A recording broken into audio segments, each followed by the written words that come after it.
నిజంగా ప్రజలు ఇది వింటంటే నరనరాలు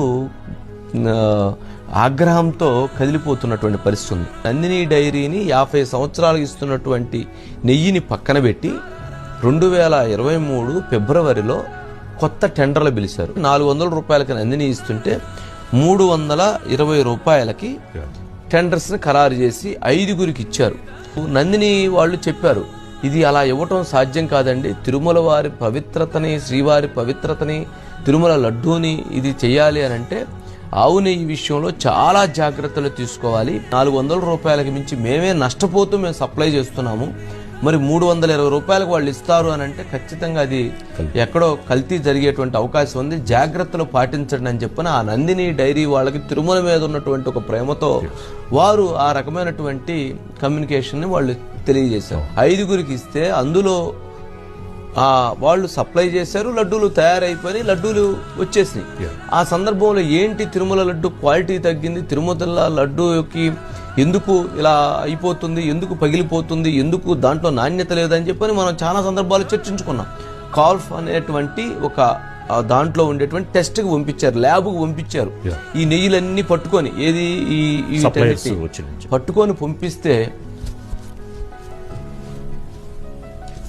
పట్టుకొని పంపిస్తే దాంట్లో వచ్చినటువంటిది ఏంటి అని అంటే దాంట్లో వాడినటువంటివి ఇవి ఒక్కసారి వాటిని వింటే ఆ టెస్ట్లో ఇగో రిపోర్ట్లు ఎన్ని రిపోర్ట్స్ ఎన్ని ల్యాబ్ రిపోర్ట్స్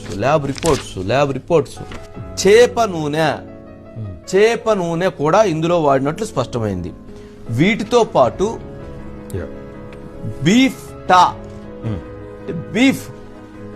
బీఫ్ అండి,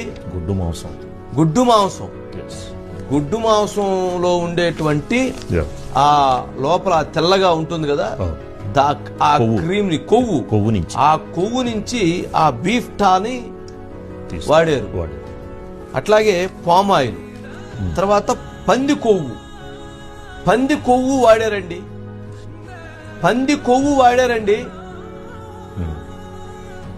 ఏ రకమైనటువంటి అది బీఫ్ కొవ్వు నుంచి బీఫ్ కొవ్వు ఈ పదార్థాన్ని దాంట్లో వాడారు, ఆ నెయ్యిలో వాడారు. ఎందుకు?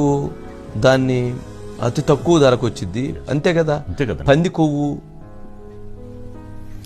బీఫ్ కొవ్వు తక్కువకి వచ్చింది, ఎందుకంటే దాని విలువ తక్కువ, దాని రేటు తక్కువ. అదిగో చూడండి, ఫుల్ ప్లేట్ వేయండి, అదేంటి అదిగో బీఫ్ తల్లిం.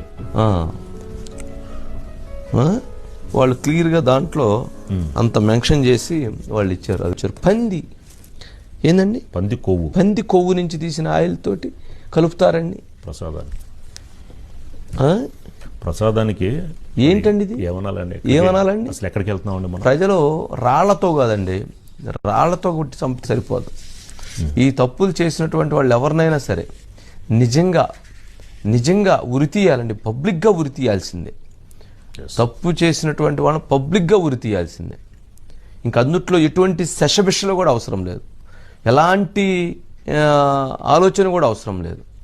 మరి ఈ రకమైనటువంటి చెప్తుంటే నరాలు తెగిపోతున్నాయి.